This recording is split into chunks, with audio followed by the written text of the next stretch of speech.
오늘 복음 설교 11번째인데 주보에도 있습니다. 제목이 보혜사 내 이름으로 보내실 성령. 예수님께서 말씀하셨죠. 내 이름으로 보내실 성령, 아버지께서 너희에게 보내주시는 그분이 보혜사시다. 이렇게 예수님께서 가르쳐주고 계세요. 오늘 우리가 교동문 성시교도 136번을 함께 읽었는데 여기에도 보십시오. 예수님께서 사적 생활을 하시다가 이제 그 하나님의 아들로서 세상의 구원자로서 메시아로서 본격적인 사역을 시작하시기 전에 그냥 하신 게 아니죠. 세례를 받으시고 곧 물에서 올라오실새 하늘이 열리고 하나님의 성령이 비둘기같이 내려 자기 위에 임하심을 보시더니 하나님의 영이 예수님께 충만히 임하셨고 그때부터 예수님은 하나님께 부여받은 그 사명을 감당하기 시작을 하셨습니다. 하나님의 영이 있어야만 움직일 수 있는 거예요. 예수님 가시는 길을 우리도 가고 있지 않습니까? 그러면 우리가 말로 예수님을 믿는다. 나는 또 어느 교회 다닌다. 난 믿음의 구력이 30년이다, 40년이다. 그게 무슨 의미가 있겠습니까?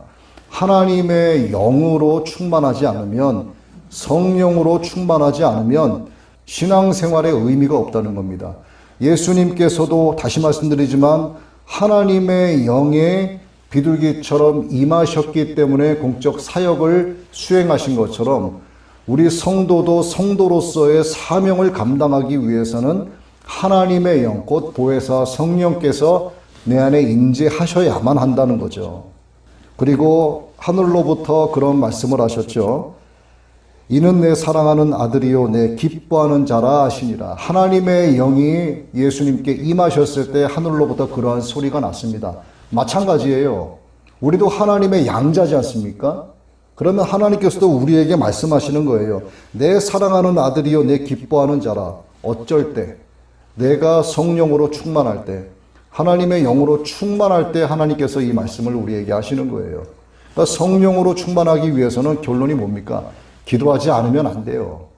아무리 날고 기는 목사라고 해도, 아무리 설교를 천상유수처럼 잘잘잘 읊어대는 설교라고 해도 성령으로 충만하지 않은 설교는 그건 설교라고 볼 수가 없죠.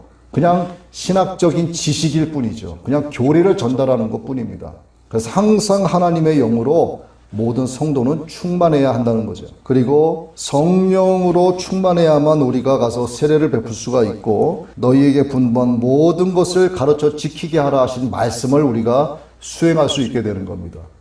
성령께서 우리에게 임재하셔야만 그냥 활자로 보이는 교리에서 끝나는 것이 아니라 이것이 진짜 우리에게 복음이 되고 이 복음이 내 삶에서 녹아져서 내 삶을 통해서 복음을 전파할 수 있고 내가 손이 닿는 곳마다 내가 발이 가는 곳마다 복음의 씨앗이 뿌려지고 예수님의 향기가 물씬 묻어나는 그러한 삶을 살아갈 수 있게 되는 거죠. 그래서 성도는요 정말 가장 중요한 게 뭐냐라고 딱 꼽으라 라고 이야기한다면 바로 성령으로 충만한 거예요. 성령으로 충만하면 그냥 다 끝납니다.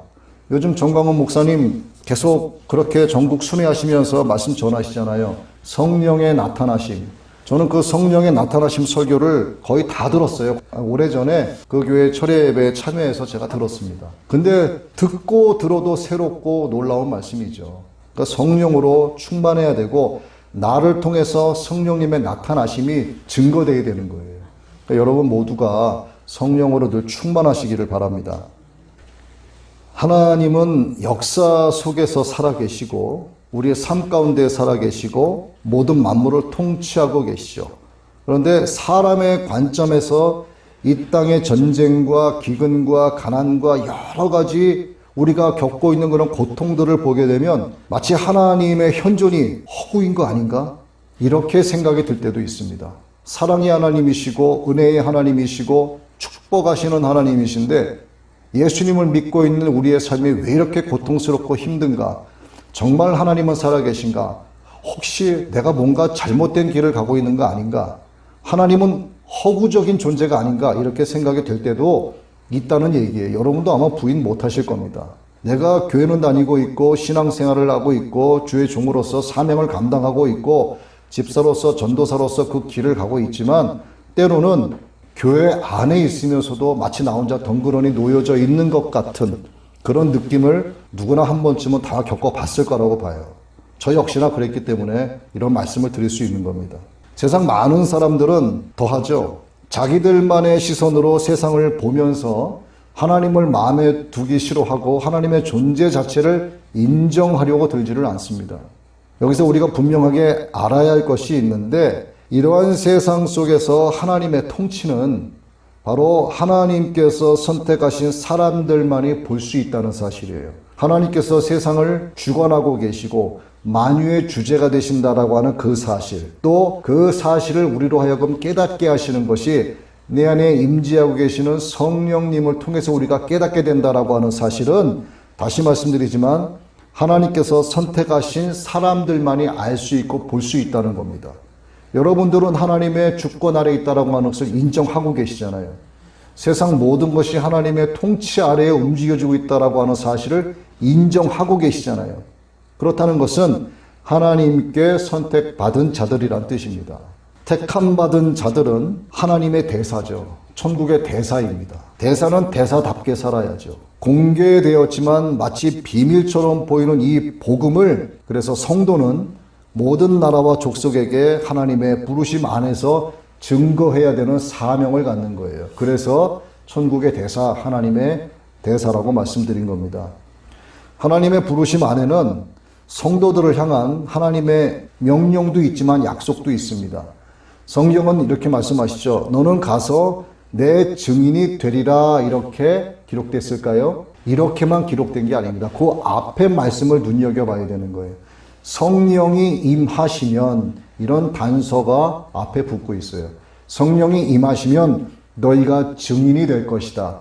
그냥 증인이 되는 게 아닙니다. 다시 말씀드리지만 예수님께서 공적 사역을 진행하실 때도 하나님의 성령이 비둘기처럼 하나님의 영이 임하셨단 말이죠.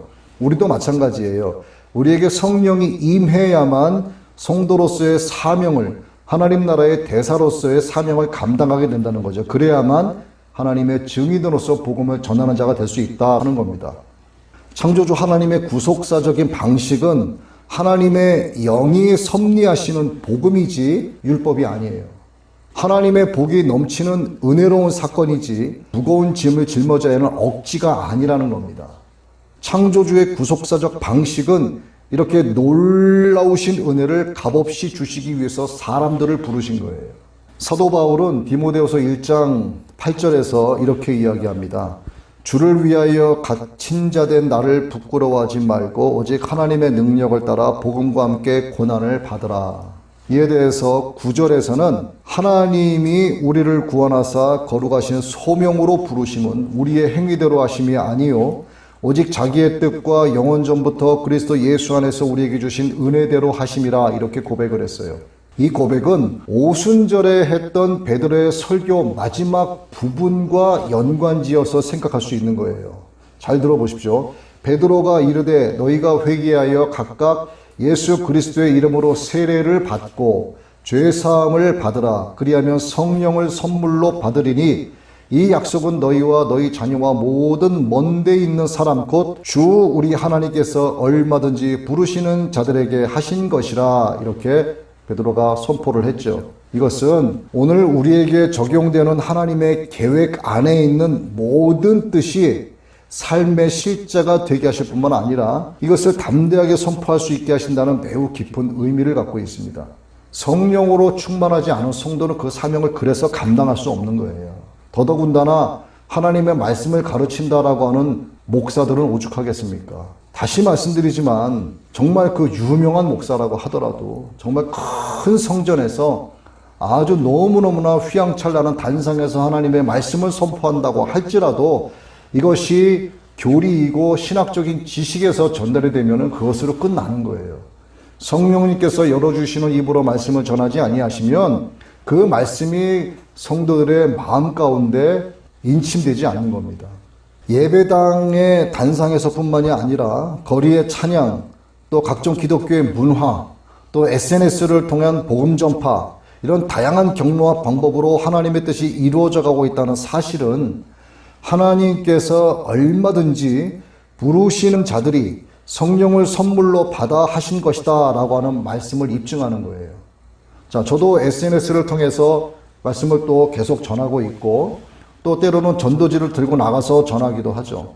여러분들도 삶에서 어떤 직장에서 일을 하던가 하다가 누군가와 만나서 신앙적인 이야기를 하던가, 누군가가 복음에서 벗어난 이야기를 하게 되면 거기에 대해서 그렇지 않다라고 말씀을 바르게 전하려고 노력하시지 않습니까? 이것이 뭐예요?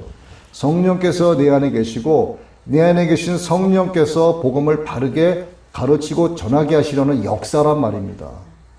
하나님은 이러한 은혜로 무신론자와 이교도들을 부르시고 구원해 주시고, 또 베드로의 입을 통해서 이렇게 말씀을 하셨어요. 너희는 택하신 족속이요 왕같은 제사장들이요 거룩한 나라요 그의 소유가 된 백성이니 이는 너희를 어두운 데서 불러내어 그의 기이한 빛에 들어가게 하신 이의 아름다운 덕을 선포하게 하려 하십니다. 삶과 죽음에 대해서 당당히 맞선다는 것 쉽지가 않죠. 특히 죽음에 대해서는 매우 어렵습니다. 사망이 쏘는 것은 죄고, 그 죄로 말미암아 넘어져서 어두운 사망으로 끌려가고, 그 사망 뒤에 무엇이 있을까를 믿음이 없는 자들은 알지 못하기 때문에 두려워하죠. 그런데 우리는 알고 있잖아요. 모든 사람을 막론하고 죽음을 맞이하게 되고, 죽음 뒤에는 하나님의 심판이 있다. 인류는요, 어둠 가운데 존재하고 있지만 그 어둠이 각 사람 안에 존재하기도 합니다. 그래서 사람은 태어난 순간부터 허물과 죄로 죽은 존재로 인생을 걷기 시작한다라고 말할 수 있어요. 이것을 깨닫게 해주신 것이 복음이죠. 복음이 이 성경 안에 있음에도 읽지 않고 또 들으려 하지 않기 때문에 대부분의 사람들이 죄의 문제를 해결하지 못하고 죽게 됩니다. 완악함과 패역함을 갖게 하는 것이 사단의 미혹이고, 그래서 성경에서 말씀하시는 총명이 사라지게 되는 것이고 생명에서 떠나게 되는 거죠. 매우 안타까운 일 아니겠습니까? 에베소서 4장 18절이 이렇게 말씀하고 있어요. 그들의 총명이 어두워지고 그들 가운데 있는 무지함과 그들의 마음이 굳어짐으로 말미암아 하나님의 생명에서 떠나 있도다. 이것이 종교성을 잃어버린 인류의 대다수를 차지하는 비기독교인들의 모습을 대변하는 말씀이라고 할 수가 있죠. 하지만 종교성을 회복하려고 하는 본능이 일깨워지기 시작을 하면은 창조주 하나님을 생각을 하게 됩니다. 자신의 무지함과 마음의 굳어짐으로 생명에서 떠나 있었음을 깨닫게 되는 거예요. 그리고 그 종교성이 하나님을 향한 마음이라는 것을 깨닫게 되고, 이것이 영원한 자유의 첫 발걸음이라는 것을, 이것이 진리라는 것을 깨닫게 되는 겁니다. 그런데 이것은 성령께서 임하지 않으면 깨달을 수 없다는 거예요. 아무리 설교를 많이 들어도, 아무리 주변에 십자가 불빛이 보여도 성령께서 내게 임하지 않으시면 깨닫질 못하는 거예요. 십자가의 의미가 무엇이고 십자가 불빛이 왜 붉은 빛인가를 깨닫지 못하게 되는 겁니다. 하지만 예수님을 믿고 내 죄를 용서받고 성령이 내게 임하시게 되면 왜 십자가의 교회 불빛이 다 붉은색으로 되어 있는가? 그리고 내 주변에 얼마나 많은 교회가 이렇게 있었나라고 하는 것들이 비로소 눈에 들어오기 시작을 하는 겁니다. 그리고 하나님 나라를 소망하게 되고 자신의 죄악을 돌아보게 되고 하나님 앞에 무릎 꿇게 되고 회개하게 되는 거죠. 이게 다 성령께서 나에게 역사하시는 증거 자료들이 되는 거죠. 세상 모든 사람들에게 있는 종교성, 이 종교성을 바르게 회복시켜주는 복음을 받아들이는 것이 창조주 하나님을 향한 믿음이죠. 모든 사람은요, 이 종교성이 있어요. 그래서 어딘가에 대고는 빌지 않았습니까? 하늘을 향하여 빌고, 땅을 향하여 빌고, 어떤 거대하게 생긴 나무를 향하여 빌고, 거기에 오색 찬란한 끈들을 묶어놓고 거기에서 빌고, 모든 사람들에게는 무엇인가를 의지하는 마음이 있는 거예요. 종교성이 있다는 겁니다. 그런데 이게 종교성이 바르게 회복되어야 되는 거죠.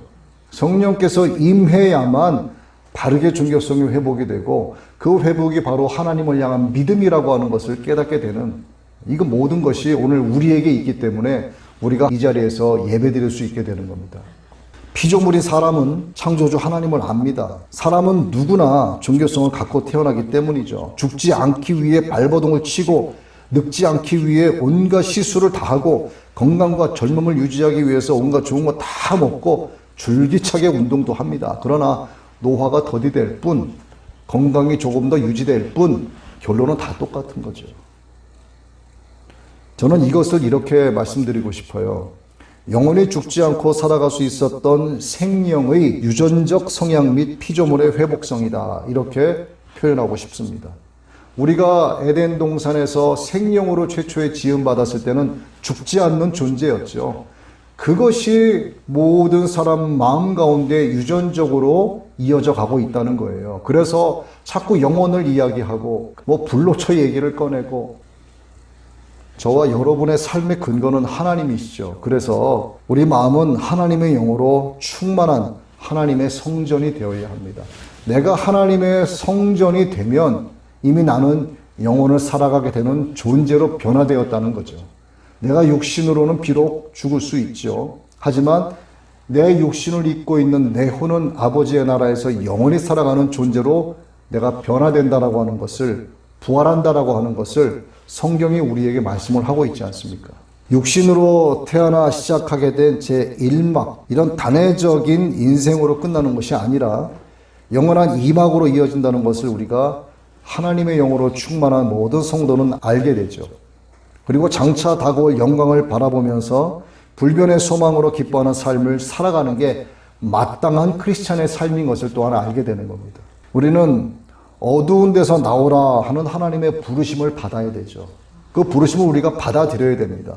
이것이 곧 하나님의 뜻을 세우는 일이죠. 하나님은 독생자를 통해서 자기와 화해할 수 있는 구원의 길을 열어놓으셨고, 진리의 영을 보내셔서 인간으로 하여금 이렇게 역사하시는 하나님의 뜻을 깨닫게 하셨어요. 이것이 바로 오순절에 성령께서 시작하신 역사입니다. 이 역사가 오늘까지 이어져 가고 있잖아요. 세상 끝날까지 그 역사가 이어져 갑니다.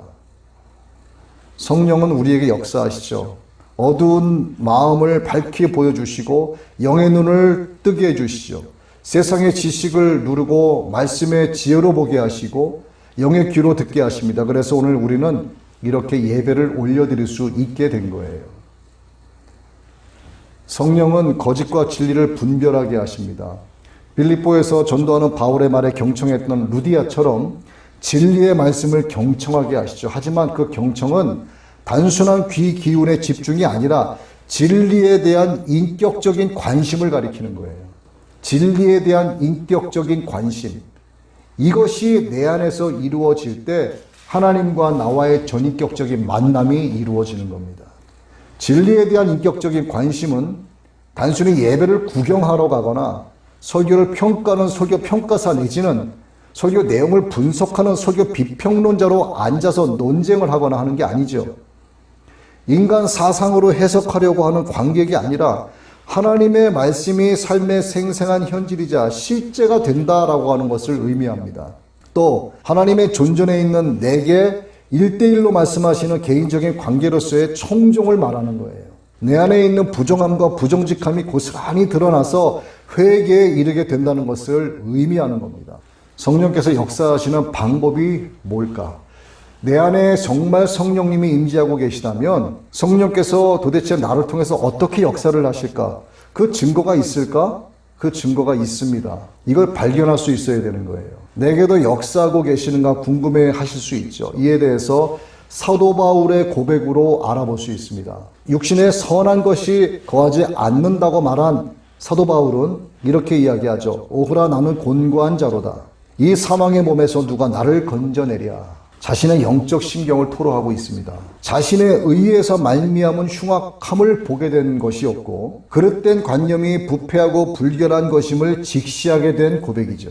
이처럼 내 안에서 선과 악을 구분짓게 되는 것, 육신에 속한 것과 영에 속한 것을 구분짓게 되는 이러한 것들이 바로 내 안에 계신 성령께서 나에게 역사하시는 방법인 거예요. 자, 그럼 사도 바울만 성령께서 이렇게 역사하시고 사도 바울을 통해서만 이렇게 입증되어지는가? 아니죠. 여러분도 마찬가지고 저도 마찬가지고 우리 각자의 연약함을 우리는 생각을 하고 있어요. 우리가 자주 무너진다라고 하는 것을 우리가 고백하고 하나님 앞에 무릎 꿇을 때가 여러분 늘 있지 않습니까? 믿는 사람이 이렇게 살아서야 되겠나 하고 후회도 합니다. 나의 언행에 대해서 돌아보고 하나님 잘못했습니다. 용서를 구하죠. 이것이 바로 성령께서 내게 역사하신다는 증거예요. 내 안에 성령님이 임재하고 있지 않으면 예수 그리스도의 이름으로 하나님 앞에 무릎 꿇지 않습니다. 기도가 쉬운 것 같지만 절대로 기도는 쉬운 게 아니에요. 또한 성령은 그분의 행하신 모든 일과 행하시고자 하시는 모든 일, 곧 예수 그리스도에 관한 모든 진리, 곧 그분의 모든 선하심과 신성과 십자가 죽음과 부활, 인간 구원에 대한 하나님의 계획을 보여주시고 알려주고 계시죠. 이것이 뭘까? 이것은 바로 성령님의 조명하심입니다. 이러한 모든 것을 깨닫게 하시는 것도 성령님의 조명하심이에요. 여러분들이 창세기에서 요한계시록까지 성경을 뒤적거리면서 계속 읽고 듣고 묵상하기도 하시죠.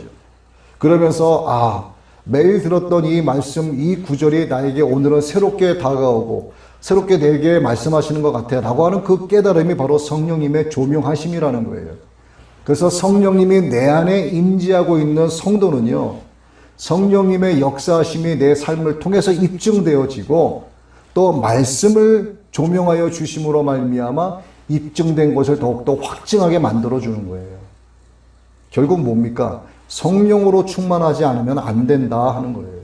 성부 하나님은 성자 예수님을 보내셨죠. 성자 예수님은 자신의 사역을 수행하고 승천을 하셨습니다. 성령은 우리의 눈을 열어서 처참한 인생의 실상과 불확실한 미래로 두려워하는 숨은 본능을 발견하게 해주셨고 예수님의 가르침을 깨닫게 해주셨어요. 우리를 향하신 하나님의 놀라우신 예비하심을 바라보게 해주셨습니다. 이 예비하시는 역사는 언제나 현재 진행형이죠. 지금도 하나님은 예비하고 계시고 우리가 나아갈 곳을 예비하고 계시고 마지막 그날을 예비하고 계시고 우리의 현재의 삶을 통해서 또한 계시된 말씀을 통해서 모든 징표를 보여주고 계십니다. 사도 바울은 하나님의 예비하심을 바라보고 이렇게 이야기했어요. 하나님께서 우리를 구원하사 거룩하신 소명으로 부르심은 우리의 행위대로 하심이 아니요 오직 자기의 뜻과 영원 전부터 그리스도 예수 안에서 우리에게 주신 은혜대로 하심이라. 하나님의 모든 뜻과 계획은 영원 전부터 이미 다 계획되어진 거예요. 그것이 우리의 입술로는 하나님의 예비하심이다라고 이야기하는 겁니다. 왜? 우리는 과거와 현재와 미래가 있고 하나님의 관점, 하나님 입장에서 모든 것이 현재거든요. 그렇기 때문에 표현 자체가 다른 겁니다. 어떤 동물도요, 자기가 했었던 일을 돌이켜서 회개를 하거나 자신의 잘못에 대해서 고백하지 못해요. 그냥 짐승일 뿐입니다. 그러나 사람은 자신의 지난 날을 돌아보고 뉘우치면서 고백할 수가 있어요. 특히 그리스도인은 예수 그리스도의 오심과 죽음과 부활과 승천과 성령 강림을 통해 계시된 하나님의 뜻을 압니다. 그래서 올바른 신앙생활을 위해 절대 가치인 성경을 거울 삼아서 흐트러진 자신의 영혼의 매무새를 가다듬곤 하죠. 자, 분명하고도 확실한 하나님의 뜻은 이런 여러 사실을 통해서 입증되었고 또한 입증되어져 가고 있습니다. 이제는 예수 그리스도의 재림으로 역사를 끝맺으시고 세상을 의로 심판하시고 자기의 백성을 친히 영접하셔서 영원한 영광의 나라를 세우실 일이 남아있는 거예요. 악인은 물론 형벌 가운데 던져지게 되는 거죠. 그러나 이와 같은 곧 펼쳐질 하나님의 뜻이 무덤덤하게 들려오거나 중요하게 여겨지지 않거나 두려움이 없거나 계시된 말씀 앞에 두려움과 떨림으로 무릎 꿇고 자신을 돌아보지 않거나 그렇게 된다면 그는 여전히 어둠 가운데 존재하는 자라고밖에 말할 수 없는 거예요. 하늘의 영광을 버리고 오신 예수님께서 십자가에 달려 죽으셨음에도 이 사실이 무덤덤하다면 주님의 재림에 대해서도 또한 무감각한 상태라고 밖에 볼 수 없는 거죠. 그들을 계시된 말씀대로 하나님의 진노 가운데 속해 있는 자들입니다. 이 사실은 당사자 스스로가 알고 있죠. 자신이 속한 영적 세계가 어디인지를 우리는 알지만 그 자신을 모를 수 있는 거예요. 어둠에 속해 있는 자냐, 빛에 속해 있는 자냐, 사단의 휘하에 있는 자냐, 예수 그리스도 안에 있는 자냐. 예수 그리스도 안에 있는 자들은 어둠에 속한 자들의 존재도 볼 수 있어요. 그러나 어둠에 속한 자들은 빛에 속한 자녀들을 구분하지 못합니다. 여호와 하나님은 만물을 지으신 창조주이시죠. 세상의 모든 피조물을 돌보고 계시는 만유의 주제이시죠. 비할 데 없이 거룩하실 뿐만 아니라 의로우시고 전지전능하세요. 하지만 악에 대해서는 진노하시는 하나님이세요. 사랑이 하나님이시지만 악에 대해서는 진노하시는 하나님이십니다. 그럼에도 불구하고 우리는 때때로 의도적으로 또는 무지해서 하나님의 다양한 속성을 축소하고 제한해서 하나님의 온전한 아름다움을 우리가 훼손하기도 해요. 우리 그리스도인들도 그렇게 한다는 얘기입니다. 기독교 시장의 전반적인 모습을 한번 보자고요. 하나님을 자상한 아버지로 묘사한 서적들이 많죠. 그런 노래, 그런 찬양, 그런 그림들이 넘쳐납니다. 하나님의 좋은 면, 하나님의 선하신 것, 하나님의 사랑, 아름다운 하나님, 이런 좋은 것들만 꺼내서 다양한 문화 형태로 나타나게 하죠. 물론 하나님은 자비로우시고 인자하신 사랑의 근원이시죠. 하지만 사랑만 넘치는 분은 아니라고 하는 사실을 알아야 됩니다. 만일 하나의 속성으로만 하나님을 알게 되면 결국 현대 문화 속에서 하나님을 왜곡하게 되는 거죠. 세상 사람들 역시 하나님을 왜곡하지 않습니까? 하나님은 사랑의 풍성한 아버지인 동시에 경노하시고 심판하는 분이십니다. 죄를 증오하시고 악에 대해 진노를 쏟아부으시죠. 하박국 선지자는 이렇게 얘기하죠. 주님께서는 눈이 맑으심으로 악을 보시고 참지 못하시며 폐역을 보고 그냥 계시지 못하시는 분이다. 시편 5장 5절의 말씀을 제가 세번역 성경으로 읽어보면 교만한 자들 또한 감히 주님 앞에 나설 수 없습니다. 주님께서는 악한 일을 저지르는 자들을 누구든지 미워하시고 이렇게 기록이 되어 있어요. 뿐만 아니라 시편 1편에서부터 50편 사이만 하더라도요. 하나님께서 죄인들을 혐오하시고 거짓말쟁이들에게 진노를 퍼부으신다는 말씀이 무려 14번이나 등장을 하고 있어요. 시편뿐이겠습니까? 우리가 요한복음을 읽고 묵상할 때도요. 하나님의 사랑을 설명하는 말씀들의 위로를 받고 그 말씀들의 시선을 집중을 시켜요. 그러다 보니 대부분은 하나님의 진노, 주님의 진노를 언급하는 대표적인 말씀들은 놓쳐버립니다. 자, 요한복음 3장 16절 다시죠. 하나님이 세상을 이처럼 사랑하사 독생자를 주셨으니 이는 그를 믿는 자마다 멸망하지 않고 영생을 얻게 하려 하심이라. 얼마나 좋습니까? 그런데 뒤에 3장 36절의 말씀을 보면 이렇게 기록되어 있죠. 아들을 믿는 자에게는 영생이 있고 아들에게 순종하지 아니하는 자는 영생을 보지 못하고 도리어 하나님의 진노가 그 위에 머물러 있느니라. 우리 눈에 보기 좋은 것만 봐서는 안 되는 거죠.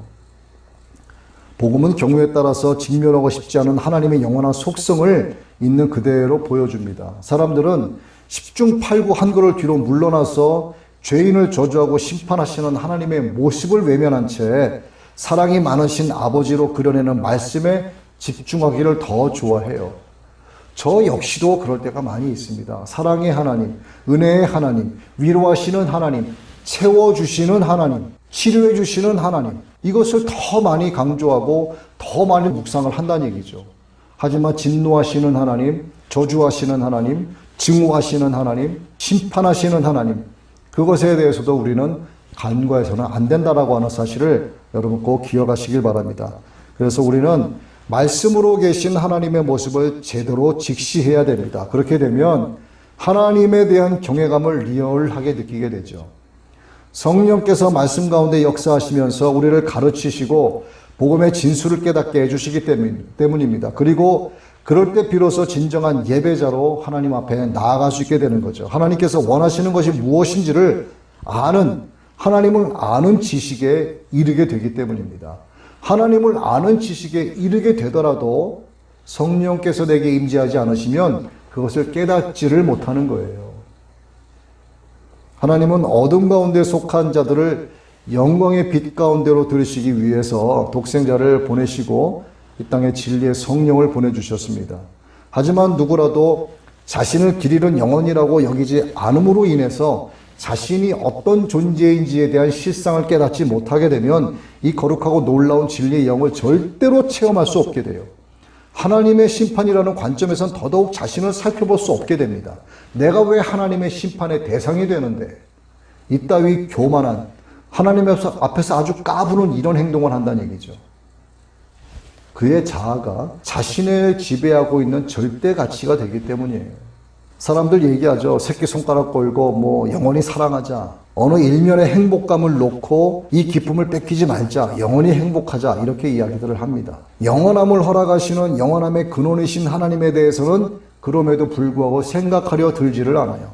왜 사람들의 입에서 자꾸 영혼을 이야기하고 영원히 살기를 원하고 영원한 기쁨을 이야기하는가? 앞서도 말씀드렸습니다만 사람에게는 종교성이 있어요. 생명으로 지음받은 것에 대한 유전적 성향이 계속 이어져 가고 있는 겁니다. 이거를 회복하는 것이 하나님을 향한 믿음인데도 불구하고 깨닫지 못하죠. 성령님께서 임재하고 계시지 않기 때문에 그런 거예요. 영혼을 말하는 육신의 입은요, 그저 습관을 따라서 이렇게 따라갈 뿐입니다. 거기서 끝나는 거예요. 그래서 자신을 바라보는 관점은 하나님의 관점이어야 합니다.